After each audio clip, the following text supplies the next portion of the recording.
Guys, आज हम पढ़ेंगे हमारे लेक्चर में ओसीडी के बारे में। ओसीडी की फुल फॉर्म क्या है? ऑब्सेसिव कंपल्सिव डिसऑर्डर, जो किसका पार्ट है? साइकेट्रिक नर्सिंग का। अकॉर्डिंग टू एनक्लेक्स हम पढ़ेंगे इस लेक्चर में। ज़्यादा डीप जाने की हमें नीड नहीं है। इसमें क्या होता है ओसीडी के अंदर? इसकी फुल फॉर्म क्या है? Obsessive compulsive disorder. आपने अपनी बीएससी और जीएनएम में भी इसके बारे में पढ़ा होगा, ठीक है। इसमें क्या होता है, ये क्या है? एक नॉन साइकोटिक डिसऑर्डर होता है, जिसमें क्या होता है, जो ये पेशेंट होते हैं, इनका जो वोल डे होता है, ये अपना वोल डे प्लान आउट कर रहे होते हैं। मतलब इन्होंने अपना प्लान बनाया होता है पूरा दिन इनको क्या करना है, ठीक है। नेक्स्ट है, हम अगर इनकी अलग अलग टर्म्स के बारे में बात करें तो ऑब्सेसिव का मतलब क्या होता है? एक्सेसिव और अनवांटेड थॉट्स। मीन्स इनको है ना एक्सेसिव में और अनवांटेड थॉट्स आएंगे कि मतलब इन्हें, जैसे इसका सबसे बड़ा एग्जांपल यही है, मतलब हमने बीएससी में भी पढ़ाई यही एग्जांपल। हैंड डर्टी मीन्स उसके दिमाग में बार बार क्या आएगा, वो क्या सोचेगा कि उसके जो हैंड्स है वो डर्टी है, जिसकी वजह से कंपल्सिव क्या करेगा, यानी कि वो क्या एक्टिविटी प्ले करेगा? हैंड वॉश करेगा, बार बार अपने हाथों को धोएगा। उसको थॉट आएंगे मेरे हैंड डर्टी, इस वजह से बार बार अपने हैंड वॉश करता रहेगा। अगर छोटा सा भी काम है या फिर कोई काम भी नहीं किया तब भी वो अपने हैंड वॉश करेगा। ट्रीटमेंट क्या होएगा इसके अंदर? हम क्या करवाएंगे? लिमिट्स को सेट करेंगे, उसके साथ ग्रेजुअली स्लो डाउन।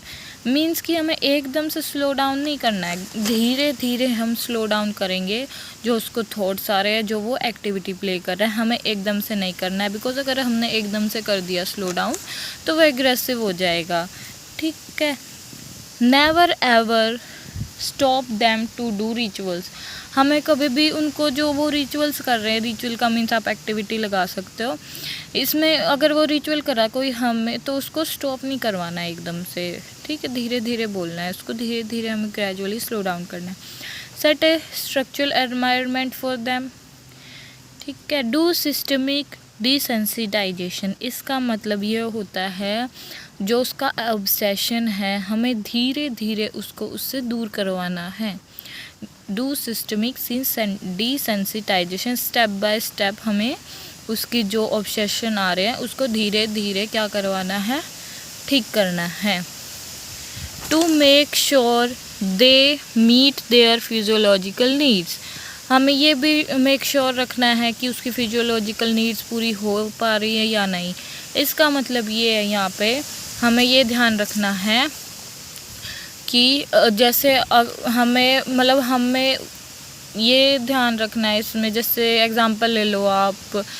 हमने देख लिया आज वो इस टाइम पे ये रिचुअल परफॉर्म कर रहा है, तो हमें उसके 2 घंटे पहले या कुछ टाइम पहले हमें उसको फूड दे देना है, ताकि उससे क्या, वो अपना रिचुअल भी ना छोड़े, अपना जो उसको ऑब्सेशन और कंपल्शन हो रहा है वो भी कर ले, और अपनी जो फिजियोलॉजिकल नीड है वो भी पूरी कर ले, खाना खा ले अपना टाइम से, ताकि उसको डिहाइड्रेशन ना हो और न्यूट्रिएंट्स की कमी ना हो।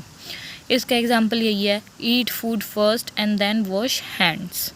ये हमारी रिस्पॉन्सिबिलिटी होती है। नेक्स्ट है, एक और एग्जांपल देखो आप। 2 पेशेंट्स हैं, एक है हमारा ओसीडी का पेशेंट, एक है हमारा नॉर्मल पेशेंट। जो नॉर्मल पेशेंट उसको जाना है वॉशरूम नहाने के लिए, बट यहीं पे ओसीडी वाला पेशेंट क्या कर रहा है? अपने रिचुअल्स को परफॉर्म कर रहा है, बार बार वॉशरूम को क्लीन कर रहा है। तो हमें क्या करना है? हमें उसको बोलना है pause ritual for 5 minute then start for another person to go washroom. आप अपने रिचुअल्स को 5 मिनट के लिए क्या कर दो? स्टॉप कर दो। उसके बाद आप दोबारा से अपने वॉशरूम को क्लीन कर लेना, ताकि जो अनदर पर्सन है वो वॉशरूम को यूज़ कर ले। हमें एकदम से इनको यूँ नहीं बोलना, वो दूसरा पेशेंट है तो तू चला जाए यहाँ से, तू अपना रिचुअल बंद कर दे, वो उसको नहाना है। हमें ऐसा नहीं कहना, हमें बोलना है तू सिर्फ 5 मिनट के लिए अपना रिचुअल स्टॉप कर दे, उसके बाद दोबारा स्टार्ट कर लियो, ताकि जो हमारा नॉर्मल पेशेंट है वो अपना वॉशरूम यूज़ कर सके। और बेस्ट टाइम क्या है इनको एजुकेशन देने का? Best time to give them education is just after ritual. जब इन्होंने अपना रिचुअल कंप्लीट कर लिया, कंपल्सिव कंप्लीट कर लिया, तब हमें इन्हें एजुकेशन देनी है, उससे पहले नहीं देनी। बेस्ट टाइम ये होता है। अब आप स्टार मार्क कर लीजिए। Girls are more prone to OCD। जो गर्ल्स होती है वो मोर प्रोन होती है किसकी? OCD के। उनको OCD होने के ज़्यादा चांसेस होते हैं क्योंकि वो बहुत ज़्यादा ऑब्सेसिव होती है हर चीज़ को लेके। इनकी मेडिसिन की बात करें तो हम कौन सी मेडिसिन देंगे? इसमें एंटी डिप्रेसेंट देंगे। एंटी डिप्रेसेंट में भी हम TCSRI और MAOI ये टैबलेट्स देंगे। और एंटी एंजाइटी देंगे इनको, जिसकी में कौन सी देंगे? एंटी एंजाइटी में बेंजोडाइजेपाइंस, एमरजेंसी ड्रग जो होती है, जो क्या करवाती है? मसल्स को रिलैक्स करवाती है। ये थी इसकी ड्रग्स और ये था हमारा OCD टॉपिक। OCD के बारे में क्या होता है, आई होप आपको समझ आ गया होगा OCD क्या होता है। और अकॉर्डिंग टू एंटलेक्स आप सिर्फ इतना ही पढ़ लीजिए, आपके लिए इनफ है OCD। नेक्स्ट है हमारा पोस्ट ट्रॉमेटिक स्ट्रेस डिसऑर्डर। इसमें क्या होता है? A disorder characterized by failure to recover after experiencing और witnessing a terrifying event. Means इसमें ये कैसे कैरेक्टराइज होता है, मतलब इसमें जो उसके साथ टेरिफाइंग इवेंट हुआ है, जो उसने एक्सपीरियंस किया है, वो उससे रिकवर नहीं कर पाता, फेल हो जाता है रिकवर करने में, और जिसकी वजह से उसको बार बार वही एक्सपीरियंस याद आता रहता है और उसको प्रॉब्लम देता है। वो क्या होता है? पोस्ट ट्रोमैटिक स्ट्रेस डिसऑर्डर, जिसको हम PTSD भी बोलते हैं। इसके नाम से आपको भी आ सकता है क्वेश्चन। द कंडीशन में last months or years with trigger that can bring back memories of the trauma accompanied by intense emotional and physical reaction। यही है, ये फर्स्ट डेफिनेशन से मिलती जुलती है। सेकंड मतलब इसमें क्या होता है कि मतलब कुछ मंथ्स तक भी रह सकती है, ईयर तक भी रह सकती है और कुछ डेज तक भी रह सकती है। उसको बार बार मेमोरीज आएंगी, बार बार वो रिकॉल करेगा अपनी जो भी उसके साथ क्या हुआ था, इवेंट हुआ था, टेरिफाइंग इवेंट हुआ था, जिसकी वजह से वो क्या हो जाएगा? इमोशनली और फिज़िकली क्या हो जाएगा? डिस्टर्ब हो जाएगा। एग्ज़ाम्पल इसका बेस्ट एग्ज़ाम्पल यही है, मोर इन आर्मी पीपल। सबसे ज़्यादा ये आर्मी पीपल्स में देखा जाता है, इसका सबसे बेस्ट एग्ज़ाम्पल है। साइन सिम्टम क्या आएंगे? उसको फ्लैशबैक आएगा, बार बार उसको याद आएंगी, नाइटमेयर, सपनों में भी उसको याद आएंगी, सपनों में भी वो उसको दिखेगा। ठीक है। आइसोलेट कब कर लेगा ये खुद को? 3 से 4 दिन, जब तक वो PTSD चलेगा, इनको PTSD का अटैक आएगा, तब 3 से 4 दिन ये अलूफ कर लेगा। अलूफ का मतलब क्या होता है? दूसरों से अपने आप को अलग कर देना, अकेले रहना। सेल्फ ब्लेम करेगा, ये बोलेगा मेरी वजह से हुआ है, मेरी वजह से हुआ है। एग्जीक्यूटिव रिस्पॉन्स देगा वो बहुत ज़्यादा। ठीक है। हाइपर विजिलेंस करेगा, ओवर अवेयरनेस करेगा, मतलब आगे भी बार बार ओवर अवेयरनेस रहेगा, हर चीज़ के लिए अवेयर रहेगा, बहुत ज़्यादा ओवर में। तो इसकी एजुकेशन क्या देनी है हमें उसको ए स्टार मार्क करके लिख लेना, बेस्ट पॉइंट है ये, आपका क्वेश्चन में आ सकता है। इसमें हमें क्या बोलना है? That was not your fault. हमें उसको बोलना है कि ये तेरी गलती नहीं है, तेरी वजह से नहीं हुआ है। और इसको बोलना है कि जो अपनी जो उसको जो फील हो रहा है, जो उसकी फीलिंग्स है, वो अपनी फीलिंग्स को किसी डायरी में, जर्नल में लिखे, ताकि वो उससे बाहर आ सके, कोप अप कर सके। अब मेडिकेशन की बात आए तो हम मेडिकेशन क्या देंगे इसको? एंटी डिप्रेसेंट देंगे हम इसको, और एंटी एंजाइटी देंगे। ये थी मेडिसिन। अब इसमें कॉम्प्लिकेशन क्या आएंगी? कॉम्प्लिकेशन में आएगा, इसको क्या कॉम्प्लिकेशन होएगी? Start consumption of alcohol during day. वो दिन में भी अल्कोहल लेना शुरू कर देगा ताकि वो उस चीज़ को भूलने की कोशिश कर पाए। इंक्रीज रिपोर्ट ऑफ पेन, जो पेन है वो क्या बोलेगा कि मुझे बहुत ज़्यादा पेन हो रहा है, इंक्रीज़ हो जाएगी रिपोर्ट। डिक्रीज़ मूड रहेगा उसका। ठीक है। जो उसके इंटीमेट रिलेशनशिप होएंगी वो भी, उसमें भी इंटरेस्ट कम कर देगा, उसमें भी इंटरेस्ट कम दिखाएगा। ये था हमारा PTSD, post traumatic stress disorder. ठीक है, ये किस में था? सबसे ज़्यादा आर्मी सोल्जर्स में और आर्मी पीपल्स में देखा जाता है।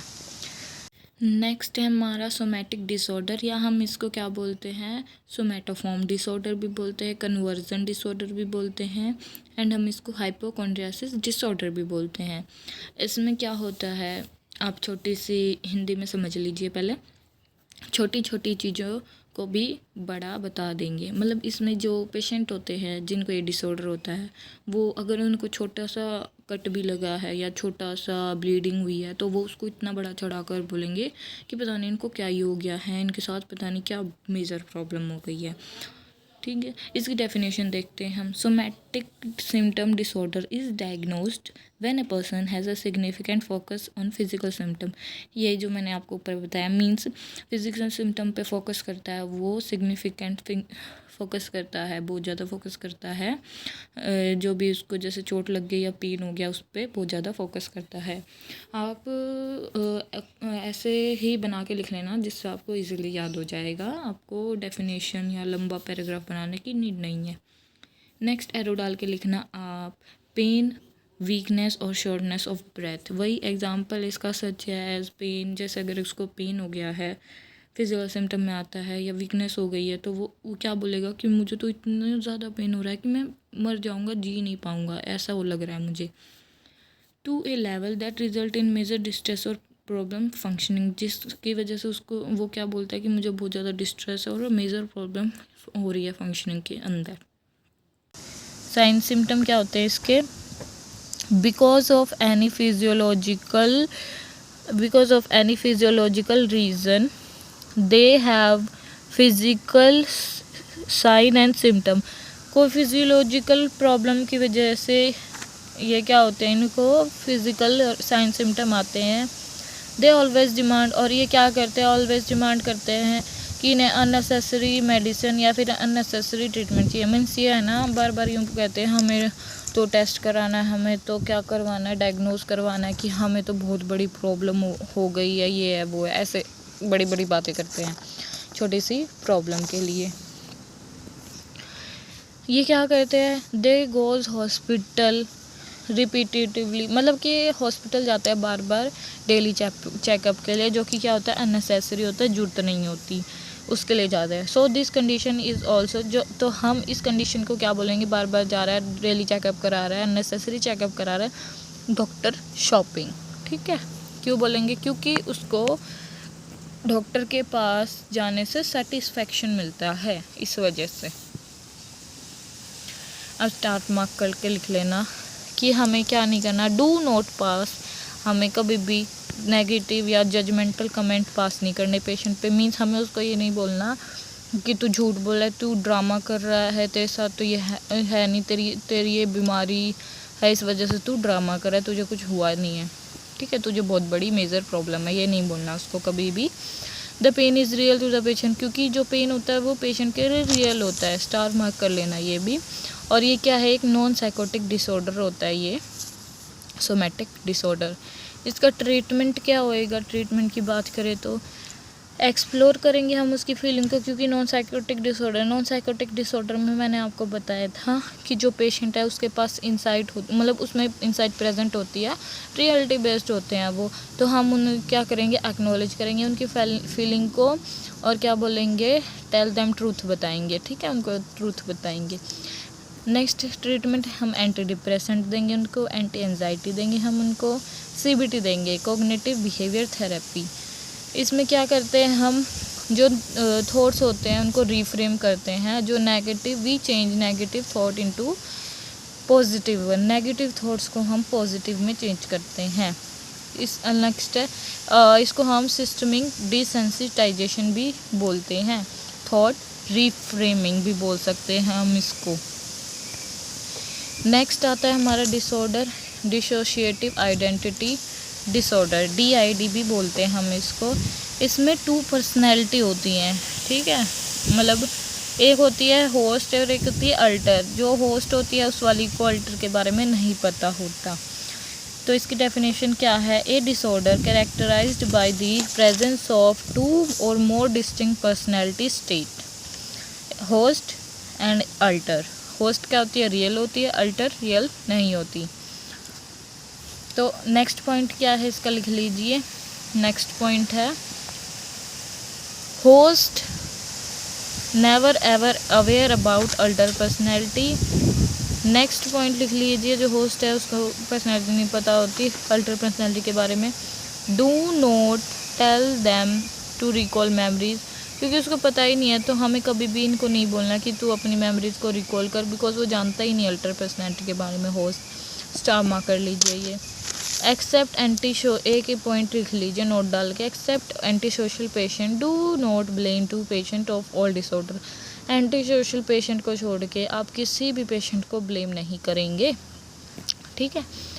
एजुकेशन क्या है, हम इसमें एजुकेशन क्या देंगे, इसी के अंदर DID के अंदर RN डू, इसमें RN क्या करेगी, ग्राउंडिंग टेक्निक्स का यूज़ करेगी। जैसे कि उसको बोलेगी तू जर्नल्स के अंदर अपनी फीलिंग को राइट कर, ठीक है। Educate the patient when ever they feel, जब उसको एंगर या फिर स्ट्रेस फील हो रहा है तो एजुकेट करेगी पेशेंट को। तो कॉइन्स को काउंट कर, जैसे 1 to 100, या फिर रिवर्स में भी कर सकता है, 100 to 1, 98 to 90, ठीक है, ऐसे भी कर सकता है वो।